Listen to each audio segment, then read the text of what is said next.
Welcome, one and all, to the A2theK Wrestling Show. We are honored to be joined this week by three-time WCW champion, WWE Hall of Famer, and founder of DDP Yoga, the one and only Diamond Dallas Page. Thank you again so much for taking the time out of your schedule to be here today. My pleasure, guys. It's my pleasure. I was just actually talking about what part of the UK you guys in?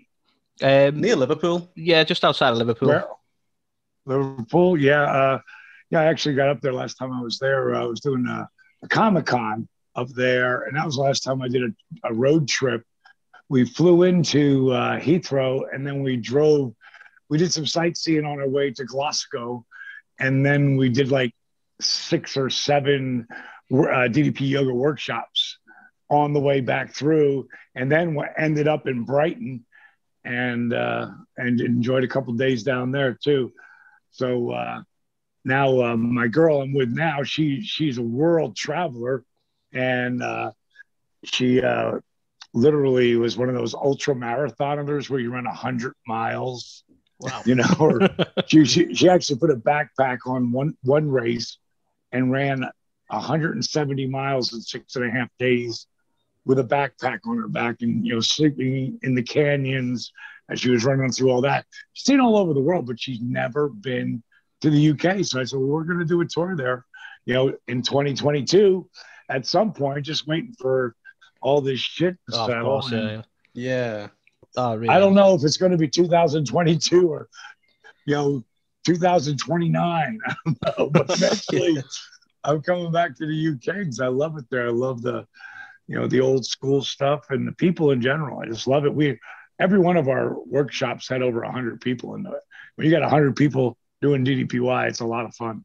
Oh yeah. I think especially for the UK, it must be like it's sort of so rare for them to be able to get a lot of the stars we see on obviously over in the US. So the response must be fantastic, to be fair. Oh yeah, it was awesome. I mean, the biggest turnout we've ever had was the last one that we did. We did it where AEW, one of their pay-per-views, I can't remember which one it was, but we did 192 people who paid to work out. It was only $69.99, and plus I got a picture with me too, so it was really cheap when you think about it. Because it's like a three-hour show. It's inspiration meets perspiration, and I want people to be really, help them reboot their brain. It's kind of like what my book, Positively Unstoppable, it's all about helping people reboot their brain. And probably right now, more than anything, people need that shit, So let's start, baby. What do you guys want to talk about? Well, obviously you do a lot of podcasts, so you probably get a lot of the same questions. So we'll try and not bore you too much with it. But what I was hoping we could start with is just sort of your early career, really, and how you got into the side of wrestling. Because as I understand it, you started out as a sort of a manager and commentator for the likes of Kurt Hennig and Scott Hall. I actually literally started as a wrestler. At 23, I had 3 matches. I sucked. I actually still have the card. Let me see if I find this. I saw it the other day, and I think I favored it on my deal. But this is someone sent this to me. That they had it. Certain people, when they have wrestling memorabilia, they keep it. And this person had, what the hell pictures are there? I'm just going to check favorites and see if it's in there. I hate how they keep changing anything on your Apple phone. Everything keeps changing. As soon as you think you got it, I understand this all now. And then you download the new version, all of a sudden it's completely different again. So I'll keep looking for it while you guys are talking. But I actually had 3 matches back when I was 23, and then I hurt my knee in the third match, and I'll just take some time down. And then I got the opportunity to run a little rock and roll bar, and I had so much fun. I was in the bar business since I was 17, so now I'm 23, and I get to run my own, little rock and roll joint. And, man, the booze, the broads, and the party. My freaking whole dream of wrestling, went out to the boondocks. And then wrestling, that was in 1979. And then wrestling blew up huge, in the 80s. And I was so pissed because I knew I would have been in the middle of all of that, with Roddy and Hulk and, Orndorff. And, I just knew I would have been in the mix. The top mix, I doubt it, because I was a young 23. I was like a late bloomer on a lot of things. So, but I still would have been in the mix of all that 80s stuff. So I stopped watching it. I was so pissed. And then later I saw Jesse Ventura with the boa and the crazy glasses and a do-rag and a leather jacket. And that son of a bitch pulled me in. And the first match was a cat who had a bag over his shoulder and a Fu Manchu. And it was Jake the Snake Roberts. And that son of a bitch was so mesmerizing. And I watched his work in the ring and his promos. I was like, who the fuck is this guy? And Jake, he pulled me back in. He sucked me back in. And then I just started watching all the time. And then I had a big club in Fort Myers, Florida, 6 years later. And Jake came in and we friggin' became drinking buddies. And he told all the boys that, hey, you're in Miami and then you wrestle on Tampa. That's 300 miles. In the middle is Fort Myers. So he told people stop by there. And here's my boy, the $1 million man, doing upside down tequila shooters. That's amazing. With me. As you can see, I've got crazy pictures all over the wall behind me. But this room's probably about 1,000 square feet. Maybe I'm probably not big, probably about 900. It's like the war room, and it's pictures everywhere. So I took the pictures that I tell the most stories about and just put them all right here in front of me. So I can, and then I go to the iPad when I'm looking for something else. But it put me back in the mindset of like, and I'm too old to be a wrestler, but maybe I could be a manager. Right. And literally I put together 3 guys. I called one Big Bad John, another Rock Hard Rick, and Ted E. Bear. He was a midget. And I had him walk out with the Diamond Dolls. And I put these videos together and sent them to the AWA. And they were like, they called me in 2 weeks. And they said, they were losing a lot of their talent back then in '88 to Vince, because Vince was taking all the top talent. Oh, yeah. And he hadn't taken Mr. Kurt Hennig yet, but or Michaels, as a matter of fact, Shawn Michaels and Jannetty, they were still in the AWA when I got there. But I sent them a tape, and they liked it. They called me back and they said, we want to bring you and your boys in for a tryout. But we've got one question. Everybody likes your shtick, but no one's ever heard of you. Where are you guys working at? And I was like, well, the truth is, Rob, none of those guys can wrestle. And he was like, what? Why would you send a tape? I said, well, it's like the secret society. You can't, there actually is guidelines today for guys who are trying to get in. Like, you want to try to get to WCW Performance Center, you could go to Cody Rhodes' Nightmare Factory, and do the 3-month thing that he does there. And if you got talent, you'll be seen by the guy, Cody and QT. I mean, there's ways you can actually figure it out. But back then, it was like a secret society. Back then it was still kayfabe and, and people spoke in Carney language. Like, instead of Diamond Cutter, it would have been Dia Diamond Kia Zutter. They could speak, guys could speak. I got in the tail end of that where I could understand it and I could speak it way easier than I could Spanish or Italian. But it was really interesting time. So I really got in at the tail end of the old school regime. So that's why a lot of my work, everything was old school and new school kind of thing. Not today. Today is a whole different level. I mean, the stuff there, yeah, I'd still get over like a motherfucker today, but it's the work in the ring that they're doing today. Like Eddie Guerrero was that guy. You know, Eddie could do anything. Like Darby Allin, he does stuff like at a different level. And I'm not saying that he's better than Eddie by any stretch of the imagination. I'm just saying that some of the things that he does, like how is he still doing it? You know, consistently. And when he's not doing that, he's doing some crazy skateboard shit. Like Darby's a really good friend of mine. And, you know, one of the reasons he can is because he does my program and he's straight edge. You know, he don't drink, he don't do pills, he don't do shit. And he's a great, great kid. But yeah, as I was saying, it's a different level of abuse these guys have put themselves through. That's why I'm so thankful that a lot of them do the program. You know, I just got a text from Alistair Black, you know, who freaking does it all the time, you know. And I work with him and Tommaso Ciampa, who's another great human being and an amazing wrestler and promo artist.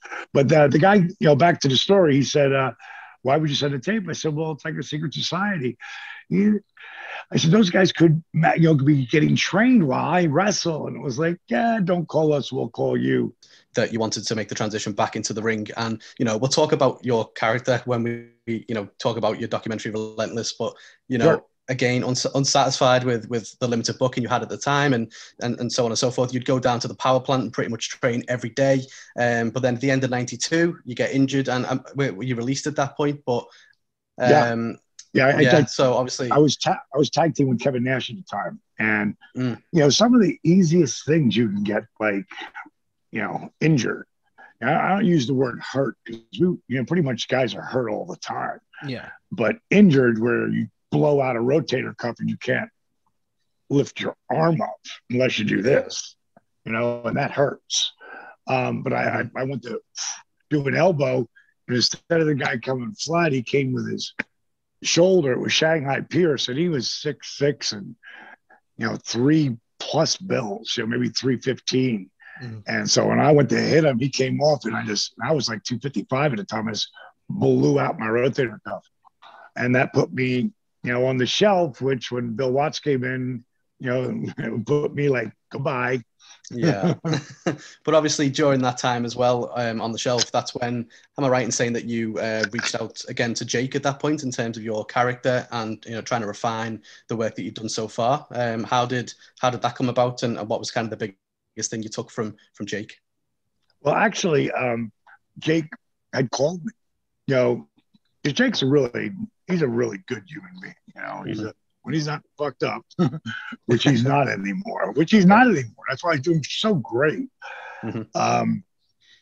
He just called up to check on me because he had come in. You have to remember, I met him in my club, and then when he came in WCW, he came down the power plant and he saw me in the ring, and he was like, "Paige," and I go, "Jake, what the hell are you doing here?"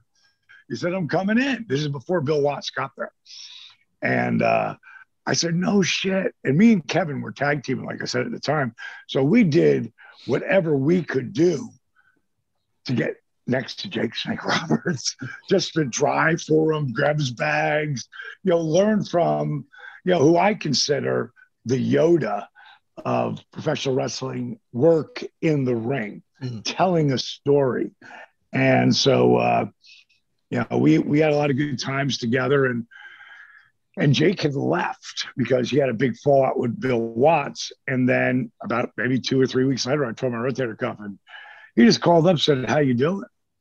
And we started talking, and he had living in a hotel because him and his old lady had split up, which really isn't a big deal. Like if you find out one of your buddies living in a hotel, you think, "Oh man, come on, stay with me." You know, you don't want to be living in a hotel, but we lived in hotels 380 days a year.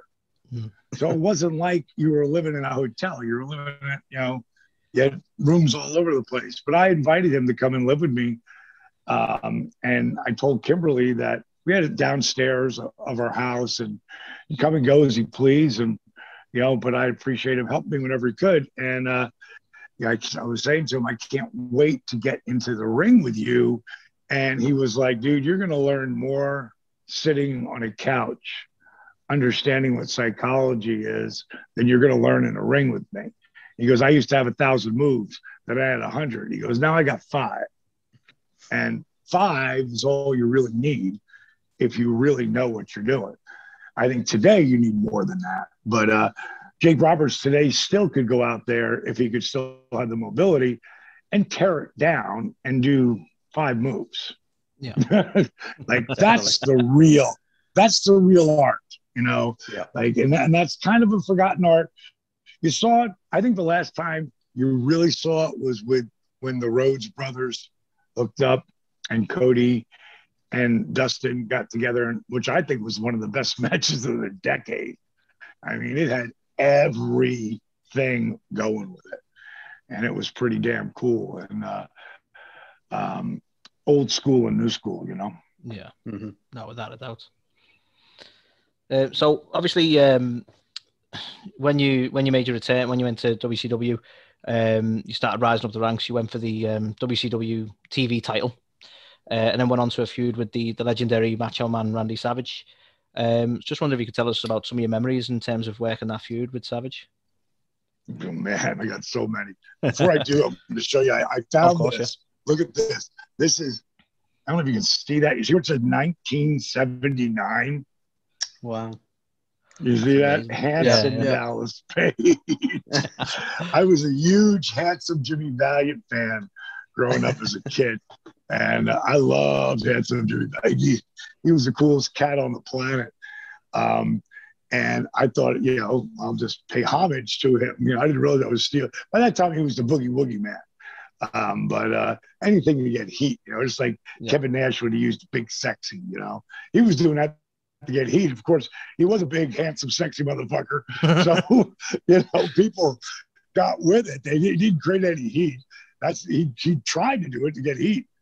But Randy, I was with Eric Bischoff last summer, and my girlfriend Paige is with me, and we just got on the subject of the Macho Man, and she knows nothing about wrestling, but she knows who he is, And Bischoff said, as much as I wanted to work with Randy wanted to work with me more, he said.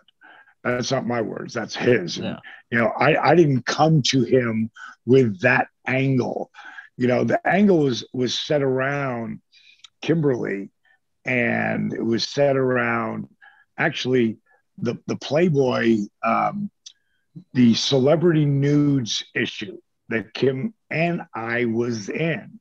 Mm-hmm. Like Kimberly had done a bunch of satellite, that's what they call them, like blondes, brunettes, and redheads. And Playboy will put out something with that. And back in the day when they used to do that. And it was a really classy version. And Kim was in about 3 of them. And then they said to her, we want to put you in this issue of celebrity nudes, and we'd really love to have you and Dallas in it. And Kim comes to me with that. I'm like, what do you mean me in it? Well, he said they want to do something like where you're tying your boots and I'm just about to put on a dress. And I was like, they ain't doing nothing with us. I mean, we're mid-card, middle of the mid-card, maybe bottom of the mid-card at that time. And I knew I was a main event guy at that point. I hadn't gotten the opportunity yet. Yeah. And so I said, let's do it. And I never told Eric. I never told anybody. And then like 2 weeks later, they called Kim back and they loved the layout. They want to do another photo shoot. They want to put me in a towel with a cigar and I'm massaging her, and, it turned into a 6-page spread. So now 6 months later, it's going to come out and I got to tell Bischoff.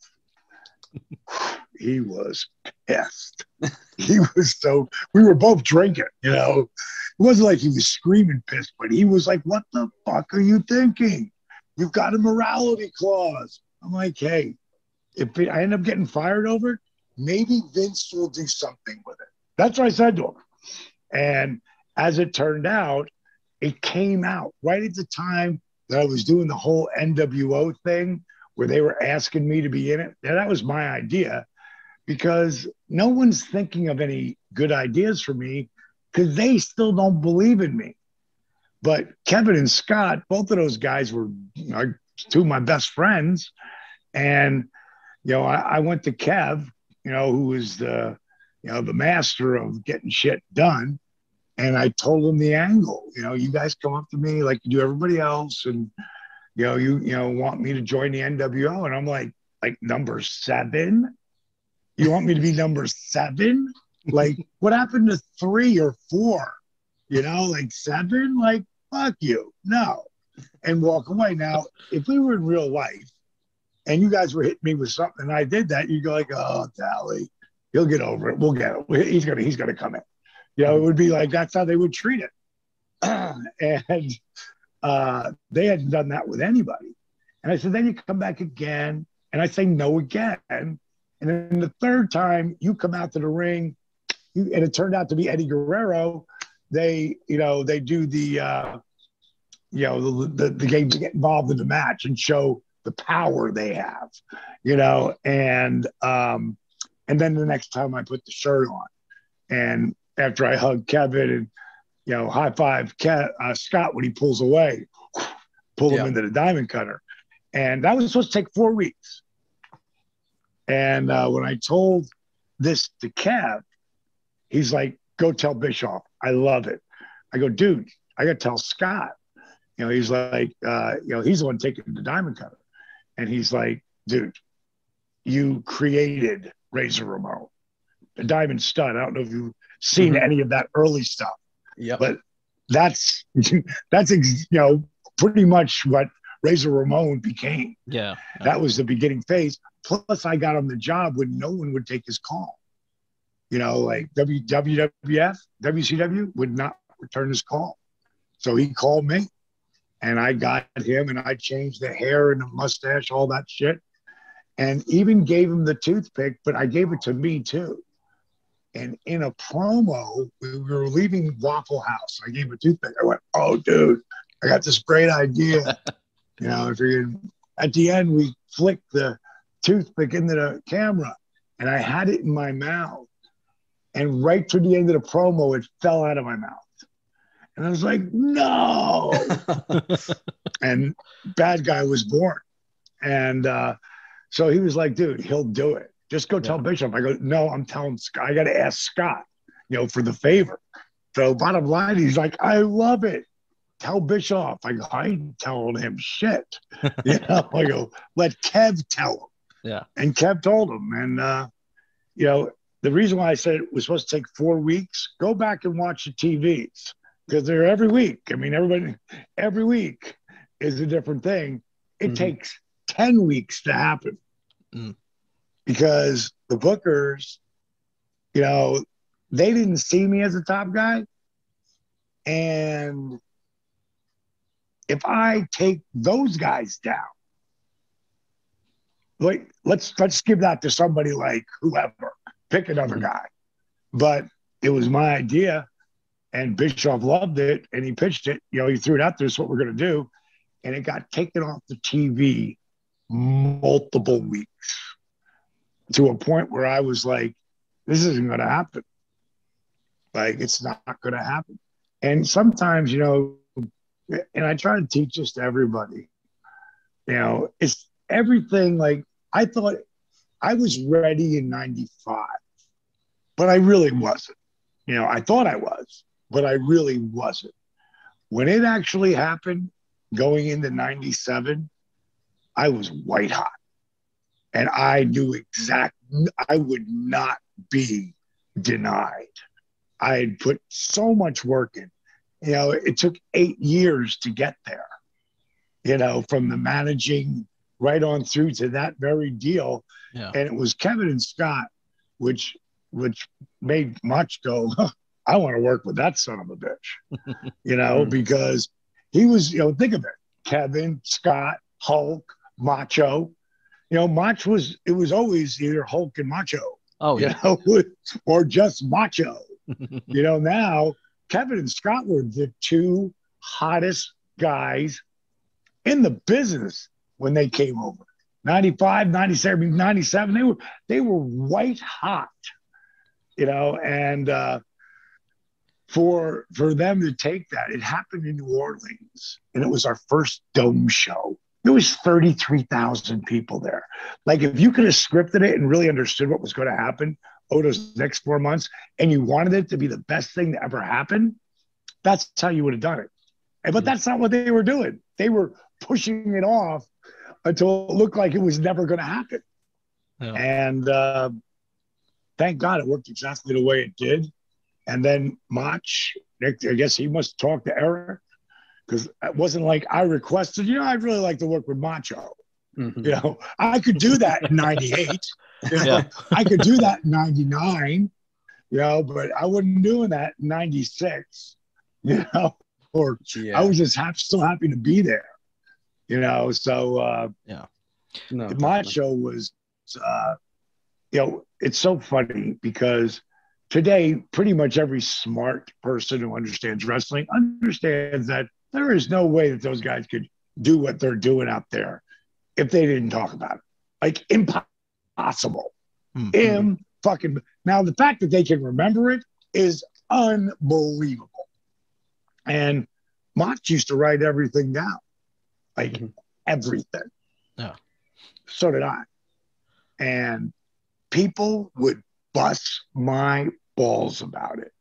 Dude, what are you writing all that shit down? Well, you can't script everything out and go, I want you to know where I'm going. I'm going to have the best preparation and the best improvisation as an actor. I got a new show coming out, which I'm really proud of, man.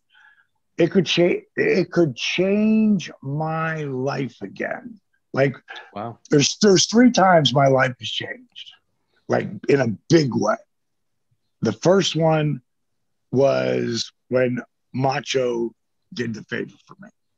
Mm-hmm. I can't even explain to you how it changed my life. I mean, it made me from a guy who was a guy working so hard to get there to the guy in 1997. The 2 hottest guys in 97 with me and Stone Cold Steve Austin. You know, we were the 2 hot guys. If they'd have treated me like they treated Austin, we'd have been right up there together. But that's okay. I had a great run. I have no complaints. I'm very blessed. But when Randy put me over, and I'll give you some of the stuff before this, in the middle with my finish, and then all the NWO came down. You know, and Sting so many times coming down to save me and getting the rub from him and Piper and all those guys. It was like all of a sudden you went from a guy you can't get a song played on the radio to 3 fucking top 10 hits, you know, all at the same time. Yeah. It was unbelievable, just the way people perceive you after that, you know. And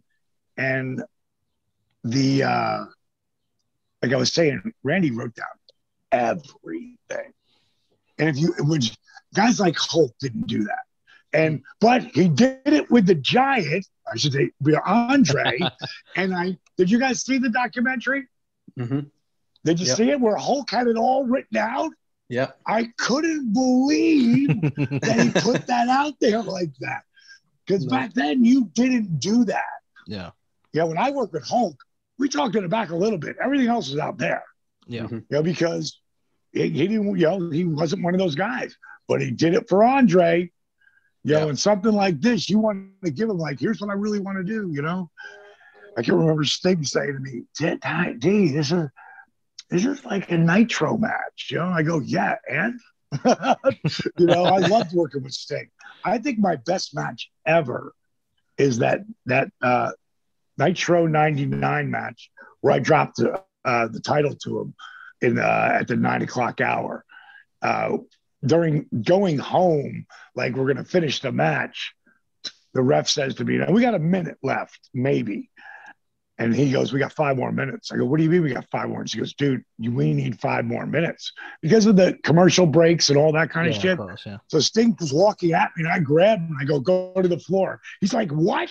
And like, go to the floor. And you'll see me choke him at one time. I'm going, we got 5 more minutes. And I chopped him because, like, dude, I'm not trying to jerk you around. It was the best match ever because we'd worked together so many times. Yeah. You know, so we knew what the other guy could do. And, you know, we had fun out there, you know. Like, Randy was super serious and friggin' he wanted to know everything was going to happen. So did I. Yeah. Everybody bust my balls about it. No one busted Randy's balls about it because he was Randy Savage, you know? And I just said, that's crazy. That's a crazy double-edged sword. Today, everyone does it. You know, you can't do this shit. It's impossible.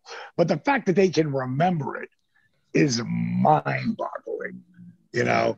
So that was the first part that was really great because we could talk about things in detail and we both understood each other. And Randy really wanted to see, like, I don't think it was ever planned that he was going to put me over that first time. I think he was giving me an opportunity to get out there and see how I could get the people to react. Yeah. And in 97, the people were white hot. I mean, those crowds were insane. I put it up against anything. AEW crowds are insane. So were ours at that time. Yeah. And the night before we go to where I want to say it was Tupelo. I can't remember exactly where that match Spring Stampede was. And for some reason, I don't remember it being Tupelo. Which is where the King, Elvis Presley, was born, Tupelo, Mississippi. But the night before, we were in Florence, South Carolina. Florence, South Carolina. And we're the main event. And I've only been in that position, you know, that month. I'd never been in the main event before. And every night I'm pretty much getting my ass whooped by the NWO. I might have Randy ready to, you know, to put a cutter on him, but the NWO would come running out and I'd either get left lane, hit a couple of diamond cutters and escape, but I never got to Randy until this night. And this is the night before. And he says, Arn Anderson comes into the locker room and he says, so what do you want to do tonight, Randy? He's tying up his boots. He looks up and he goes, you think I want to take the diamond cutter? And he went right back to tying his boots up. And Arn looked at me and I looked at Arn. And back in the day, Arn had said that I was never going to be a top guy. And he said I was never going to be a top guy because I'm not perceived as a top guy. And, you know, unless, you know, the only way you're going to become if Hogan, Sting, Flair, Luger, Macho, if one of those guys put you over, you can be a top guy. He said, but that's not going to happen. So now it's happening right there. Right? later on, Arn would apologize to me. And I love Arn Anderson, but it's just, this is in fact what happened, you know? Yeah. And Arn looked at me and he was like, well, Diamond, I hope you realize what this could do for your career. I'm like, yeah, I do. And we went out there and we tore it down, man. And every time I started to get the crowd big time behind me, boom, he'd stop me. And finally, it's time for me to blow a comeback. And I start going with it. People are going crazy.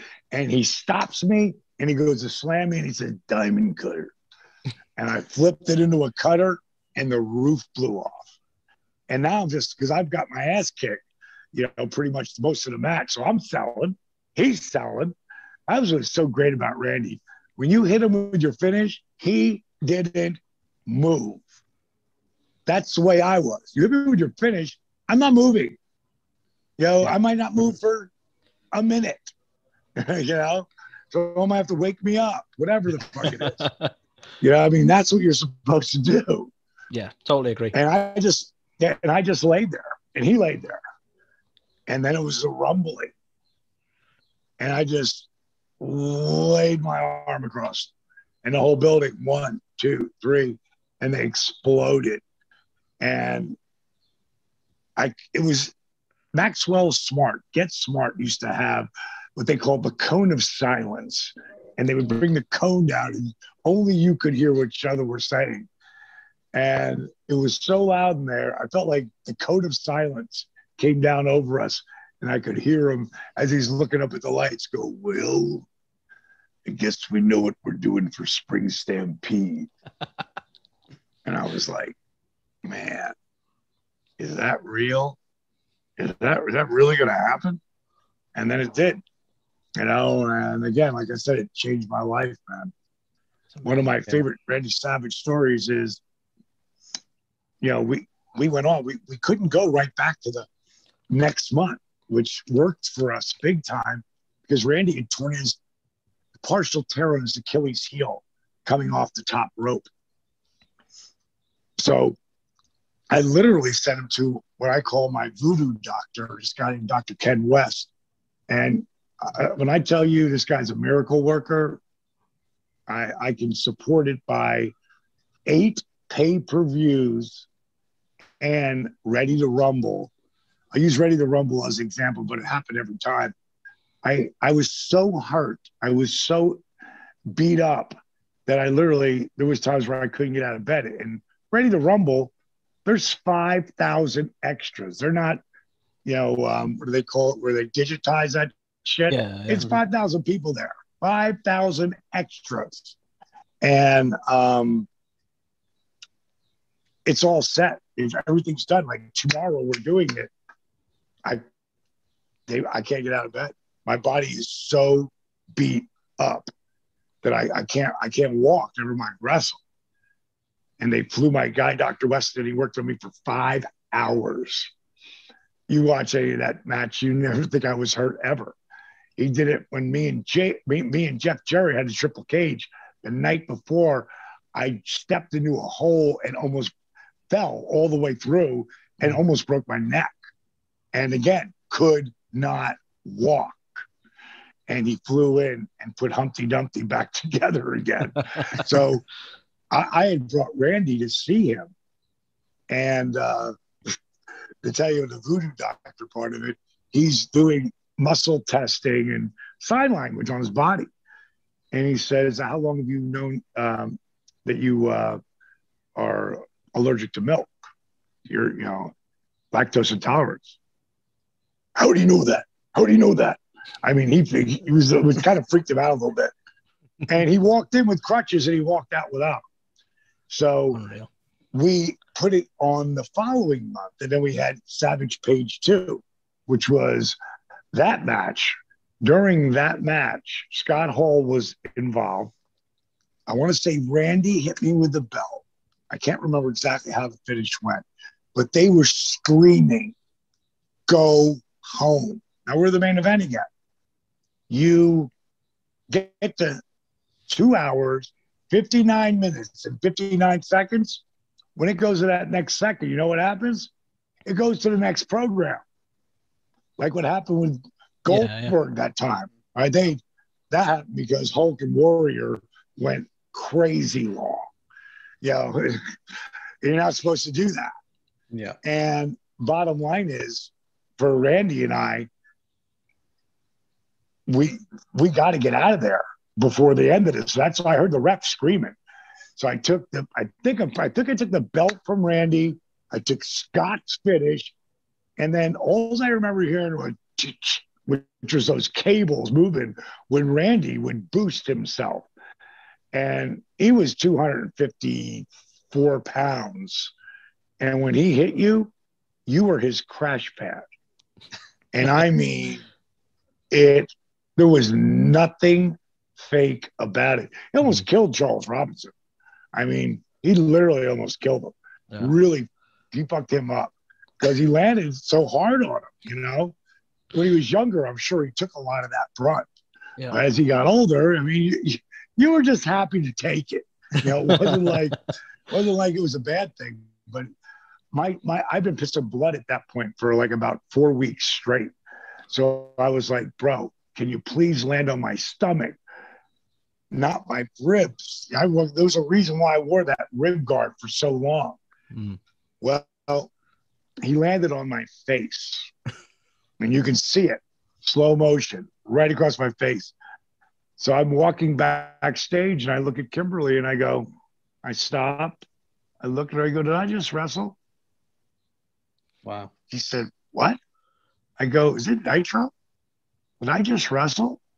She goes, stop it, Paige, you're scaring me. I go, what the fuck, Kim? I go, is it Nitro? What is the deal? She goes, no, it's a Great American Bash. You just wrestled Randy Savage. I said, what happened? And she told me. And if you watch that, because I saw it, I think about 3 months ago, the ending of the match. And as Scott comes in to raise Randy's hands, I start to sit up. I don't know why, but I lay back down. It goes to black. Oh, after that, I sat back up again. Got on my feet. Their backs to me. I stumble, fall through the ropes, give them both the finger. And she goes, and here's where we are now. I go, oh my God, they're going to want to kill me. Like, that would be like John Wayne, Sylvester Stallone, and Clint Eastwood, all boom, boom, boom, boom, boom, boom, boom, boom. And you pull a Tony Montana, where, come on, you can't kill me. Like, it's the biggest insult in our business, especially after what I just took. Yeah. I went right in the locker room and put a table in front of me. And I was thinking, man, just fucking, trying to keep myself explained so you can't bum rush me. They kicked that door open. They were mad as hell. And I go, you knocked me out. I had no idea what happened. I swear to God, you think I would do that? I go, do you really think I would do that? And I threw the table out of the way. I go, let's go. They knew I wouldn't do that. Yeah. But, at the moment, you're just mad as fuck. When I first broke in '88 as a manager, at one point in time, the AWA was working with WCCW in Texas and Memphis. And we were all in Memphis. And Fatu and Sammy, the Samoan SWAT team, they beat these two good-looking young kids from Tennessee. Now, we're in Tennessee. They hit them with their finish, blah, blah, blah. Friggin' the Samoans are walking away, and they're almost to where the locker rooms are. And those two kids from Memphis got up in the corners and raised their hands like, we're okay. We'll be back next week. I watched those Samoans look at each other like, what the fuck are they doing? They ran in the ring. They beat the fuck out of them. Threw them down the aisle, beat them up down the aisle, and it was you had to walk downstairs. Threw them down the stairs. I mean, heads in the they beat the fuck out of them. And that's all I could think of. What I did was way worse. But I was knocked out, Next morning, my face was like this, and it had gone down. It was really big. I had a picture of it. Let me see if I can't see it. But I had a picture of it forever. It's somewhere in this place here. But I was waiting at where all the boys come in, and the trucks come in and the big speakers and, all the stuff. There's only one way in. You can't get in without security. So I'm waiting at the end of that, right at the end of the ramp. And I'm just hanging out, waiting for Randy. And here he comes finally. And he walks up to me and he can see my face is swollen. And he goes, sorry, brother. I just walked off. That's amazing. So, I had a lot of fun with him. He made my, Dusty would get so mad at me for giving him so much credit, but goes, Dusty, here's a great picture of me. This is me and the American Dream in Florida Championship Wrestling 33 years ago. That's amazing. Awesome. Love that picture. Now, the really funny part is, you know who Willie Nelson is? Oh, yeah. This is that night. Dusty got up and started singing with Willie. Fantastic. Wow. Wait, this is for you guys here. This picture right here, you can see it. That's Hulk, Stinger, me, and Pillman. And we're in the UK just taking over bars as we walk into them. That one run we did in '94, I think it was. That's awesome.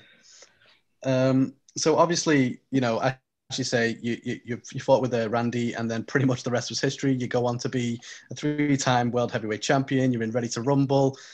And then eventually, WWE buys WCW. Obviously, you're one of the few who actually accepts the buyout of your contract.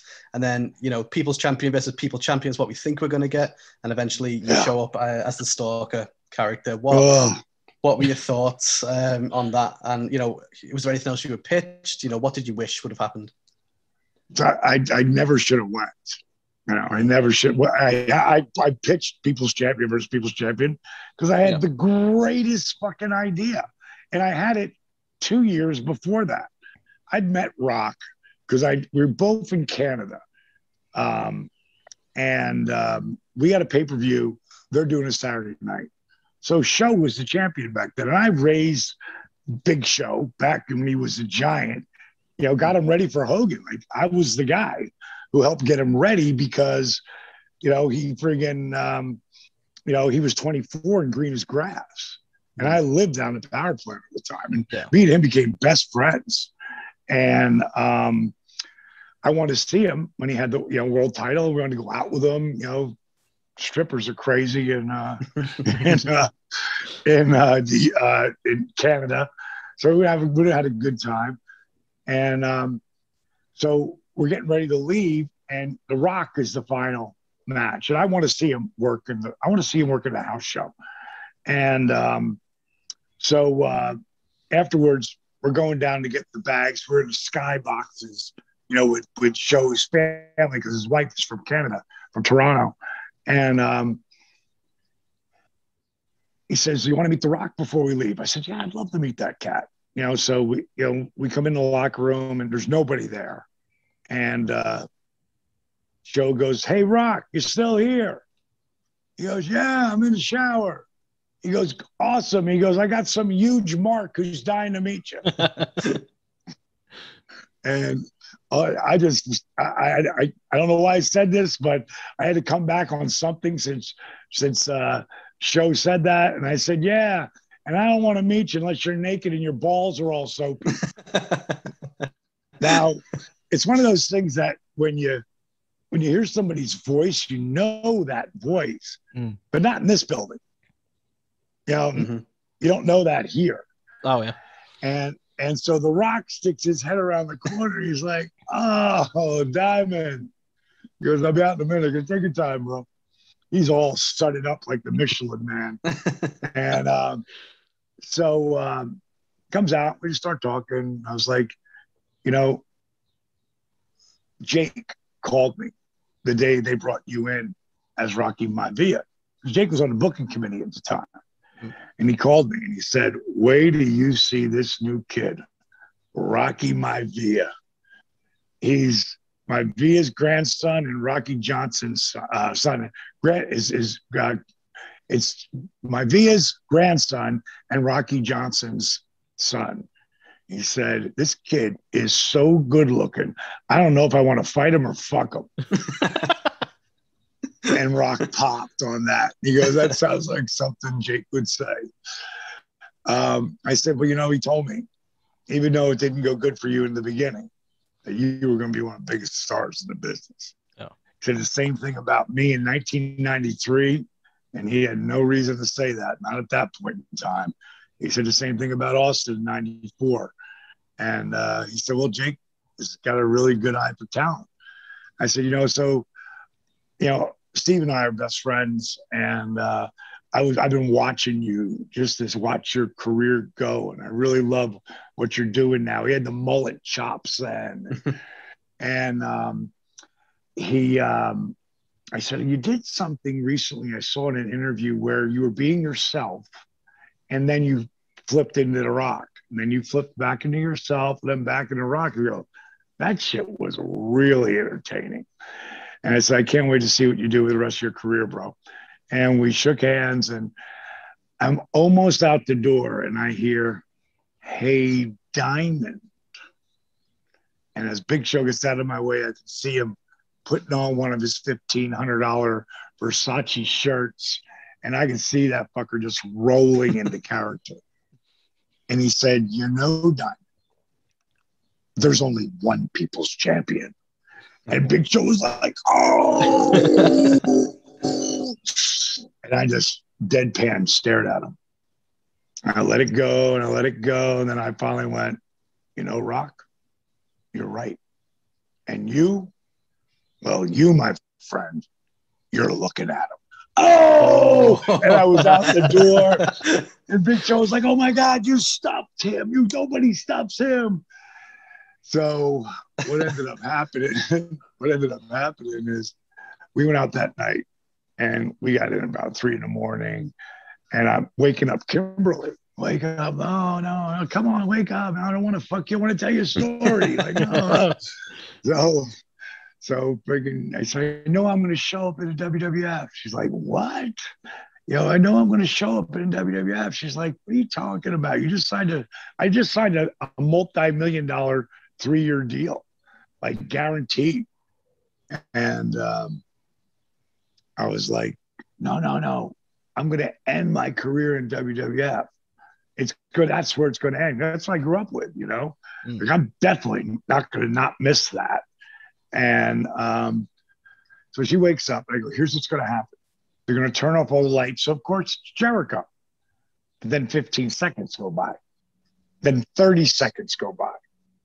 And here's this blacked out arena, and you ain't hearing shit. And then Jim Ross says, hold on, everybody. We're having some technical difficulty.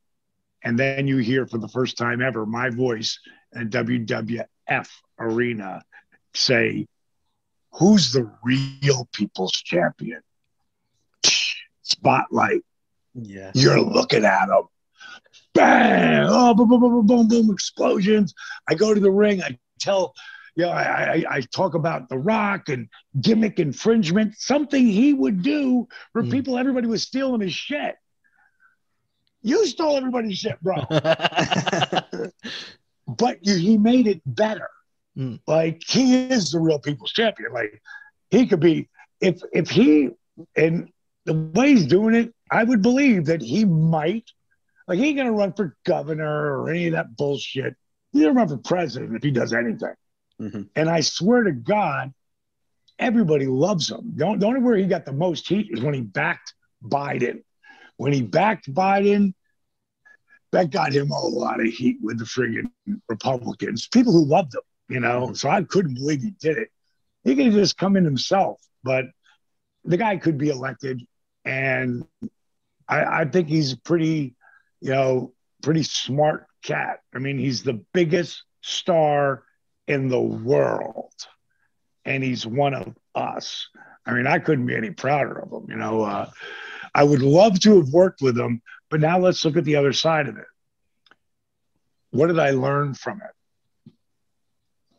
When you've got something that you really believe in, you can't be afraid to walk away from the table. I can't tell you how many times people wanted to invest in DDP Yoga. Now I'm branding it all DDPY. It'll always be DDP Yoga. Company will always be DDP Yoga. I even call it that from time to time. But my DDPY program, why? Because I want people to stop calling it just fucking yoga. Yeah. Because it's not. We're not with all the yogis. We do yoga positions. We're way the fuck over there. Mm-hmm. And it's just different. And what I learned was what I should have done was said to Vince and Shane that day that, this is a great idea. but not for Diamond Dallas Page. When you want to do People's Champion versus People's Champion, call me, and we'll talk about it. That's what I should have done. I went in there being a huge mark for Vince. As a kid, I love Vince McMahon. I mean, I grew up watching him. I interviewed Andre on a box cradle and looking up at him. The guy's 6'2". He made himself look like he was 5'4", next to the Giant, because he built it up Andre. But, I thought that, I had so much respect, and still do, for Vince McMahon. Like, they didn't treat me good coming in there, but they sure as hell did the last, ever right up till I helped AEW. And the only reason I don't look at it as I helped AEW, I helped Cody Rhodes. Yeah. Where without Dusty Rhodes, there is no Diamond Dallas Page. And in the beginning, I was helping Cody back when he was a kid and mentoring him as a kid, because what Dusty did for me. But at some point, it became about me and Cody, because I love the kid, and I think he's brilliant. And, there's a guy who did exactly what I would have done. Yeah. I would have said, if I thought that I was the top guy, which I did, I mean, I was on the cusp. If they didn't take the NWO idea, I was gone. And Bischoff would have given me the release. There was a tour that I did. That picture I just showed you was Hulk. Yeah. And I had 5, I guess we did maybe we wrestled 12 or 13 days out of like 16. And we did the UK, and then we did Germany and West Berlin and all that shit. And I can remember my 5th match. I got out of the ring. I'm the curtain jerker, 1994. And I stepped through the curtain, and Hulk grabs me and he pulls me off to the side. And he says, "How you doing?" I go, "Doing what, Hulk? Did I do something wrong?" He's like, "No. How are you getting so much better?"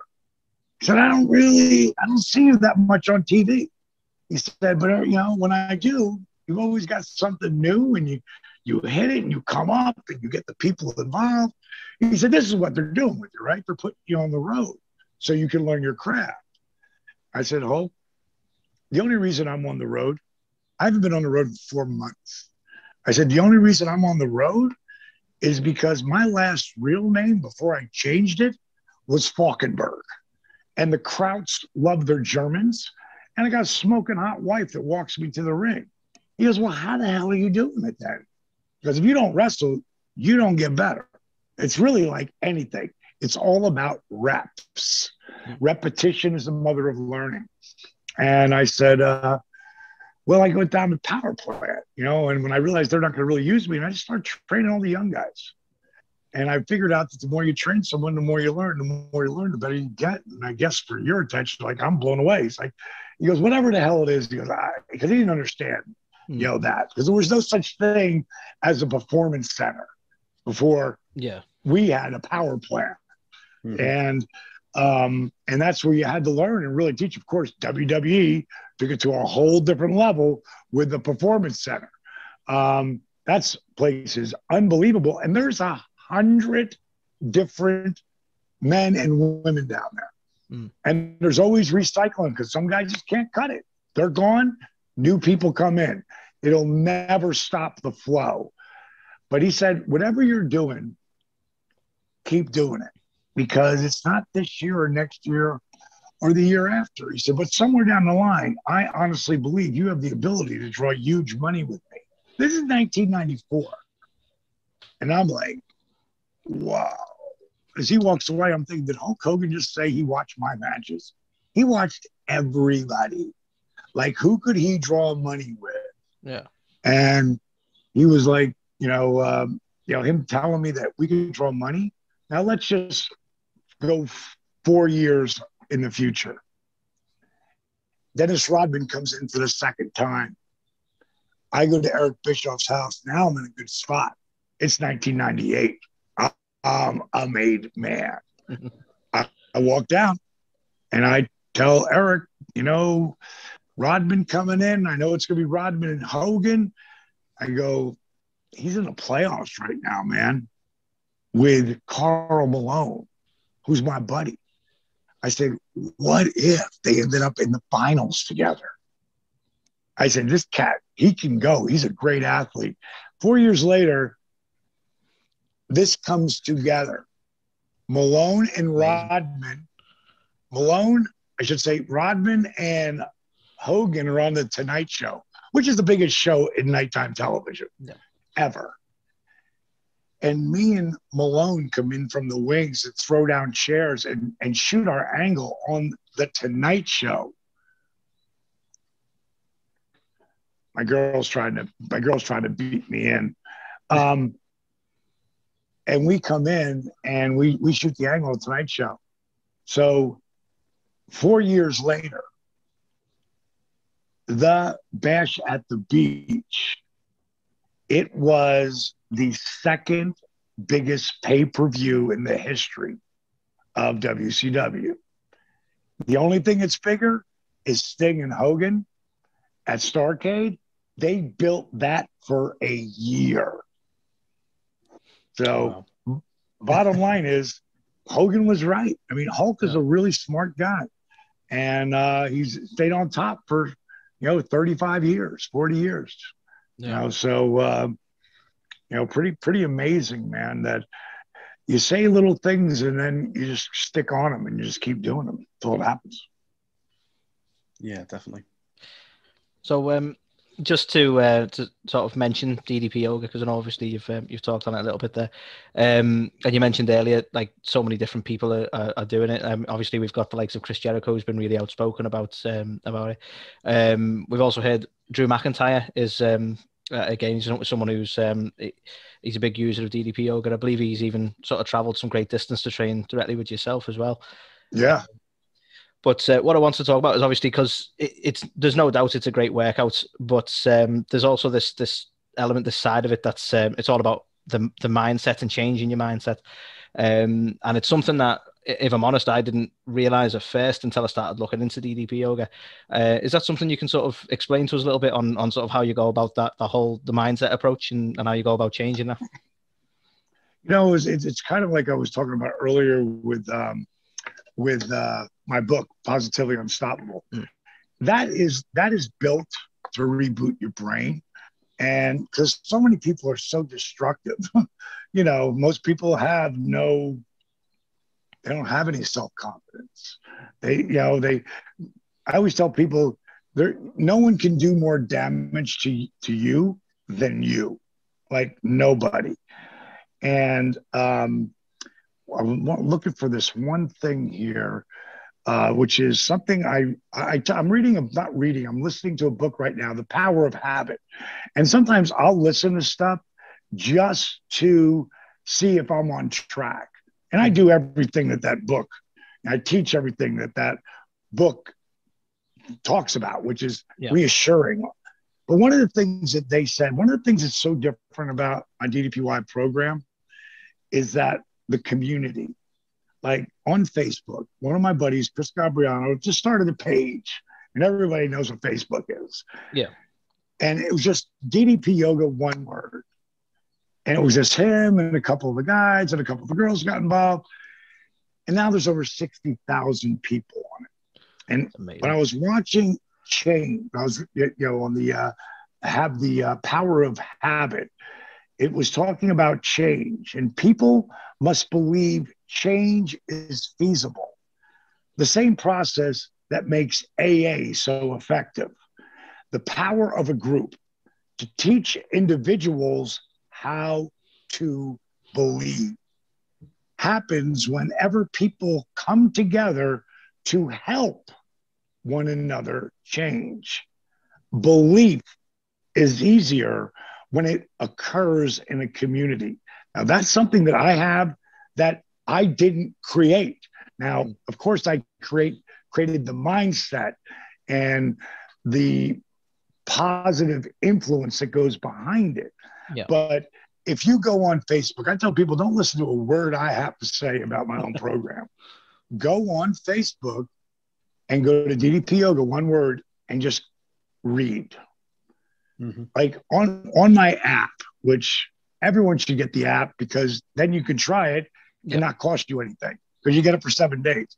But every Monday, I've got Motivational Monday. I want to inspire you with something new that's going to move you. Every Tuesday is the newest workout. It could be me, it could be my girlfriend Paige, it could be friggin' any number of trainers that I have. Every Wednesday is a new cooking show where I'm going to show you how to eat healthy food that tastes amazing. Every Thursday is tip of the week where I might take a position and show you how to get the most out of it. Every Friday is Fabulous Friday. I used to call it Fabulous Facebook Friday, but they wouldn't let us boost it out there. So I just take stories that I read that's on Facebook.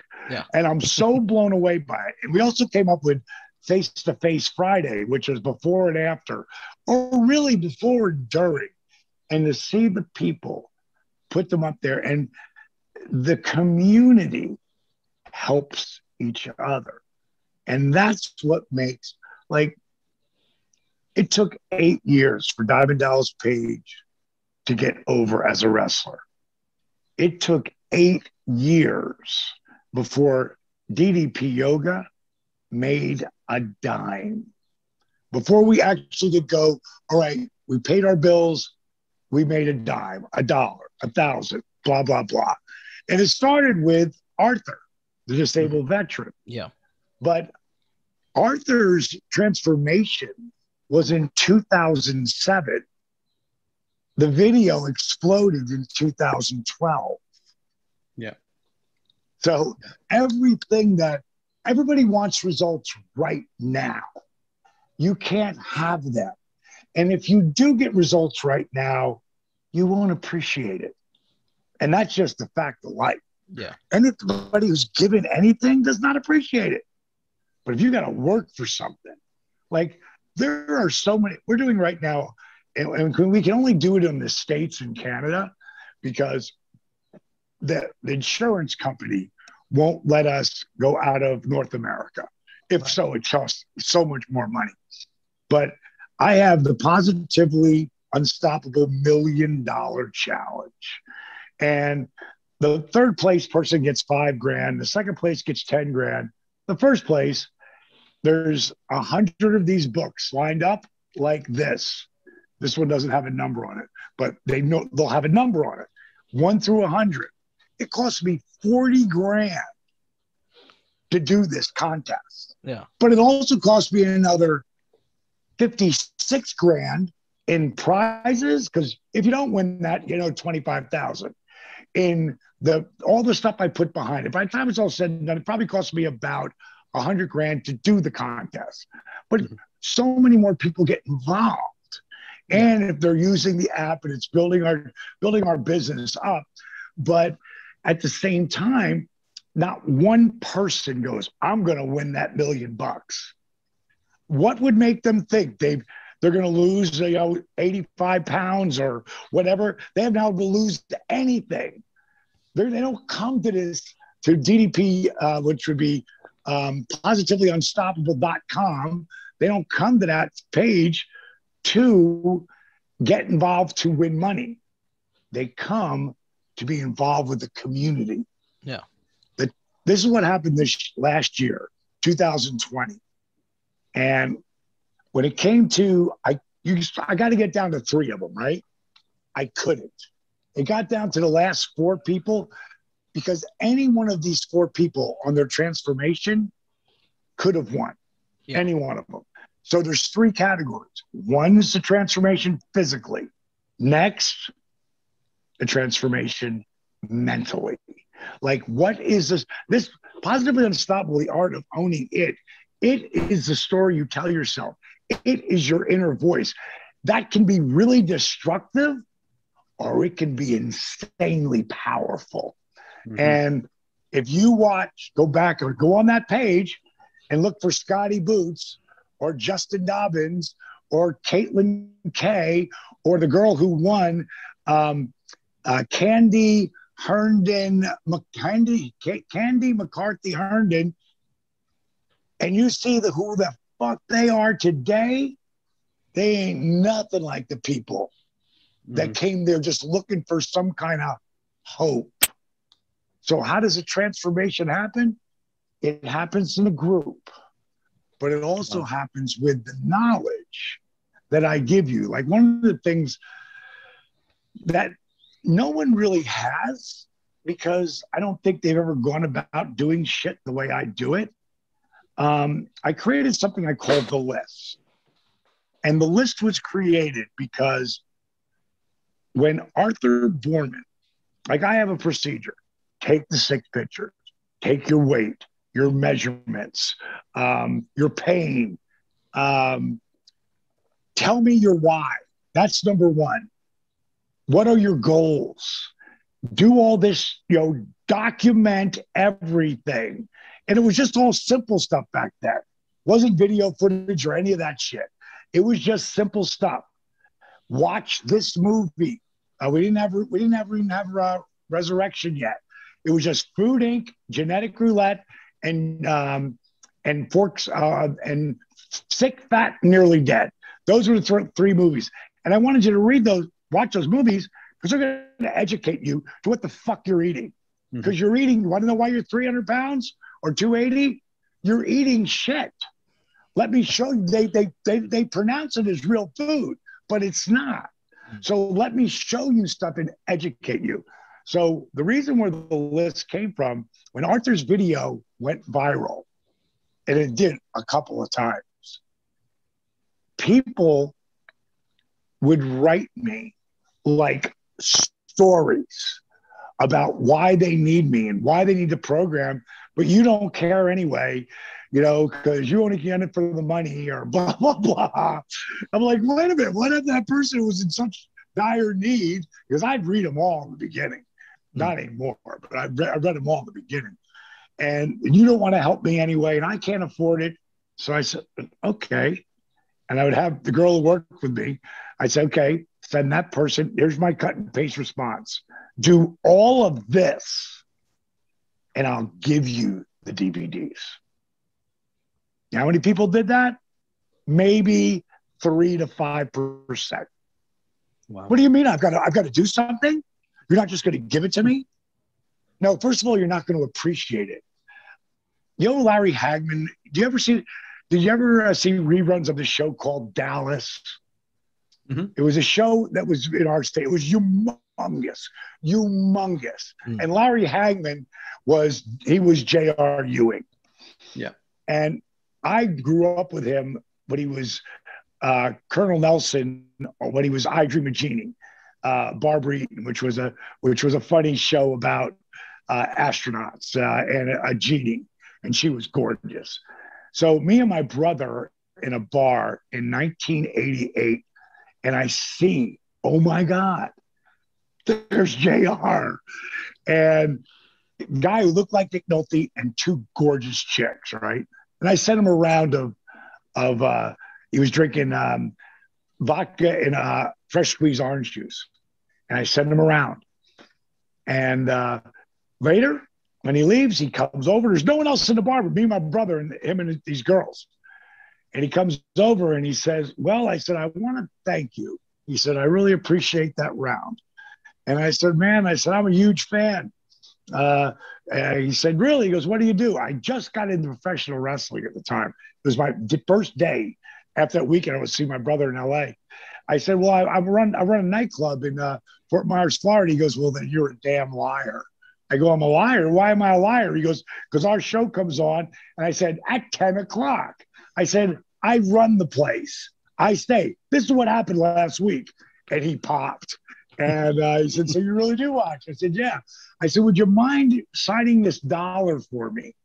He said, absolutely. He said, normally I would make someone tell me a joke or recite me a poem or something that they have that they could do for me. And I said, really? And he goes, well, you already bought me the round, so you did way more than I would ask anyone to do. And I said, well, why did you make him do that? He goes, because then it's worth something to them. Mm-hmm. He said, now there's a story attached to that napkin. And I was like, wow, that is so real. Oh, yeah.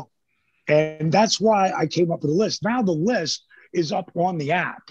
It's in the user guide, and it's in a section of it there, but I'm moving it to the front page of the of the app. And I'm reason we're right on the dashboard. So it'll always be there. So I always go get the app, go to the list, do the list. If you knew how many people I was working with and send me their food and everything, you would never believe it. None of them are stars. None of them are high profile people. They're regular people. And that's the shit that nobody does. And I'll always do it because I actually give a shit. And I want to see people. You know, it's funny. Me and Jake were on the road one time. We just started calling people, you know, and thanking them for getting the program. And the conversations were super funny. But I remember one time we called somebody in the UK. And he was like, hello, yes, no. Hey, I got Jake the Snake Robertson. Okay. Blah, blah, blah. You know, bottom line is he didn't say much. We're like, okay, man, thanks for getting the program. We hung up. I go, man, I've never had a reaction like that. And Dylan, who's in the back seat, you know, giving us the numbers, you know, type them in for us. He goes, I just realized it's about 4 a.m. in the UK right now. Yeah. Amazing. Hell of a wake-up call. Yeah. So we also just wanted to touch on, obviously, the Relentless documentary. So, you know, I've watched it 2 or 3 times already. It's amazing. You know, it's so, you know, yeah. I got so emotional just watching it. Choked me up on several occasions. Just a powerful tale of just overcoming adversity. You know, I think you said, you know, it took 8 years to make it work. You know, you invested all your money and your nest egg into it and everything. And then obviously the Arthur Borman story, and, you know, which, as you said, it only went viral like years afterwards. And to see what it is today, you know, it's crazy. But, you know, was this the first time, obviously, that you realized that, you know, DDPY wasn't just, you know, helping people change their, you know, their getting healthier or their eating habits, but you were actually changing their lives, and in some cases saving people's lives? We know about Jake, we know about Scott. You know, it's so powerful. You know, was this when you realized, like, when you're doing this documentary? Was it before then? It really was working with Arthur, because that was one of the things, like it started with like every single person who got the program. When it was just DVDs. And when I was putting them out there, I mean, I friggin' got the order. I went to the post office. I mean, I did everything. Yeah. And I would write this cut and paste email that every single person, thanking them for investing in the program, saying that I'm not trying to sell you anything. I just want to thank you for investing in the program, but I've got 5 questions. I'd really appreciate if you answer them. His answers were so amazing that I literally wrote him back and said, hey, bro, thanks for the detail. I said, can you tell me a little bit about yourself? And he basically said that he was, the cliff notes were morbidly obese, that he was disabled veteran, and relegated to thinking of himself as a piece of furniture. And I was like, wow. So I said, can you send me some pictures of you and where you're at right now? And he sent me this picture right here, and that picture. Now, I wore knee braces my whole career. Basketball, wrestling, everything. So that didn't bother me. I didn't realize his wife had to strap him into those knee braces because he didn't have the flexibility. And then had to put the sleeves over the braces, then attach it to the back brace, and then grab his canes, cuffs, as he would call them, and hobble to the bathroom. You know, I was like, wow, man. I said, let me send you something. And I sent him this food plan that completely deals with health. It's not about, these are great, like the meals on my app taste delicious.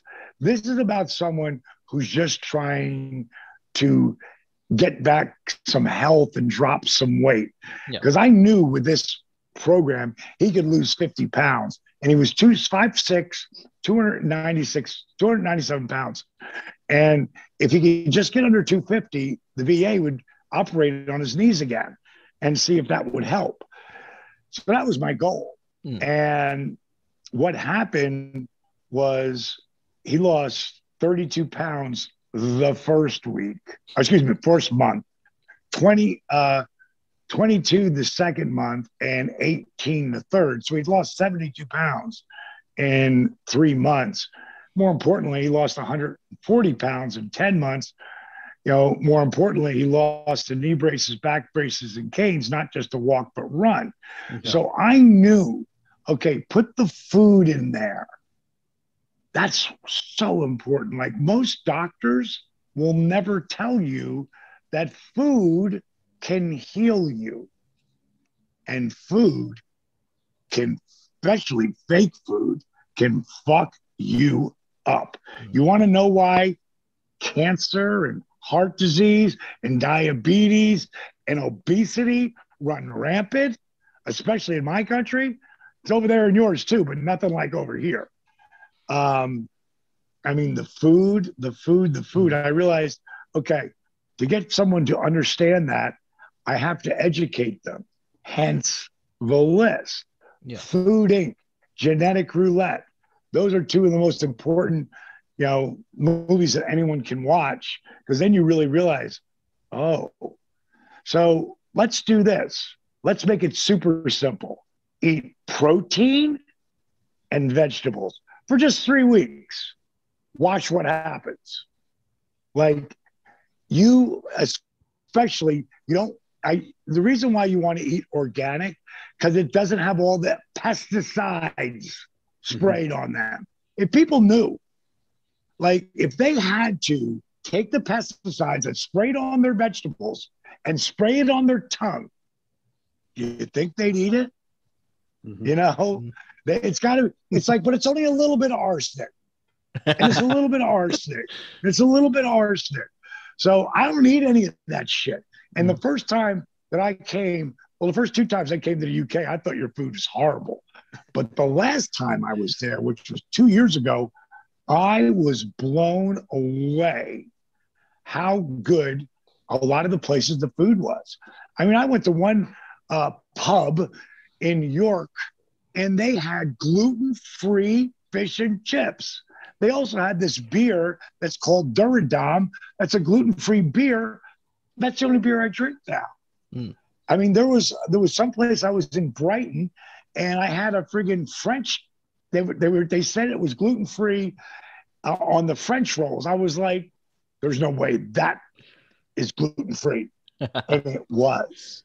I was shocked.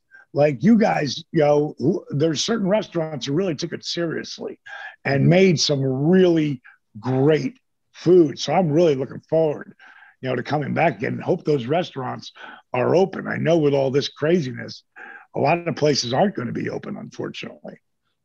I mean, luckily, we started opening more and more. So hopefully by the time you're here, we should. Well, when I say open, though, a lot of people, who pays those bills when they don't have any money coming in? Well, true, yeah. And the bar and restaurants, they got hit the worst.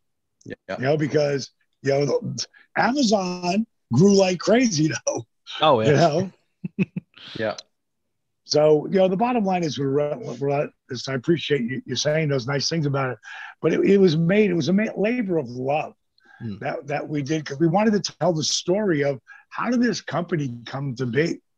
How did this happen? And then before you knew it, it didn't become about the company. It became about the journey. Yeah. And when someone, is as passionate as I am about something like this, I mean, you guys have been hearing me talk about this for 15 years now. I mean, it's blown into probably if someone was to buy the company, it would cost them like $30 million. Wow. And I just keep reinvesting back into the company. Like, we're building a retreat, and so people don't have to go to Mexico anymore, and it'll be more intimate. It'll be 12 people will come, as opposed to, like, I'm doing one in July in Mexico, and it'll be by about, I couldn't they sold out when we got to 55 people because the place is huge, but they can only do 60% of it. And so many people in our country are like, fuck it, we're getting out of here. You know, we're going to go live life. And so you got to have a COVID test before you get in, but that's a good thing. Yeah. But bottom line is, in Panama City Beach, I bought a piece of land on the beach, and that's where I'm building my dream home. But I'm going to have people down there, and we're going to do retreats, you know, all the time. It'll be like, you know, probably 6 couples, because I've got 7 extra bedrooms besides my floor. And it's going to be beautiful. And the education that will come out of it, the people are really going to be blown away. And we'll do a lot of one-on-one stuff, me and my girl Paige, and you know, cooking demonstrations and all that kind of stuff. It's going to be pretty sweet. Sounds awesome. Indeed. So obviously, while we're talking about DDP Yoga, might be a good time to sort of just a bit of a plug for our audience. If you could tell them sort of where they could find, firstly DDP Yoga, Sure. where they could find you on social media, that sort of thing, if that's okay. Yeah, you can just go to that Facebook page. That's the best thing I can tell you to do. Go to the Facebook page, DDP Yoga, one word. If you're on Instagram, at DDP Yoga, there's different, we're always putting up different transformations and stuff like that. But if you're going to want to try the program, it costs you nothing to try it. Go to ddpy.com or ddpyoga.com, and you can watch that video of Arthur there. There's a few other ones too. But the bottom line is it costs you nothing to try it. And when you go on it, it's going to blow your mind, because we've got like, that app costs us like up till now about $4 million. I mean, it's, you know, we keep putting more and more into it to make it more user friendly. And, you know, we've got it on smart TVs, and it's not just the app anymore. It's the whole interactive experience. And, you know, it's something that's completely different than what people think it is. Yeah, I got it on my Fire TV. It is a fantastic app. So I can definitely recommend it. Awesome. Well, fellas, thanks for having me on, and Amazing. Great talking to you. Have an awesome day. Thanks again, Dallas. It's been your pleasure. See ya. Awesome. Thanks again. Bye, Dallas.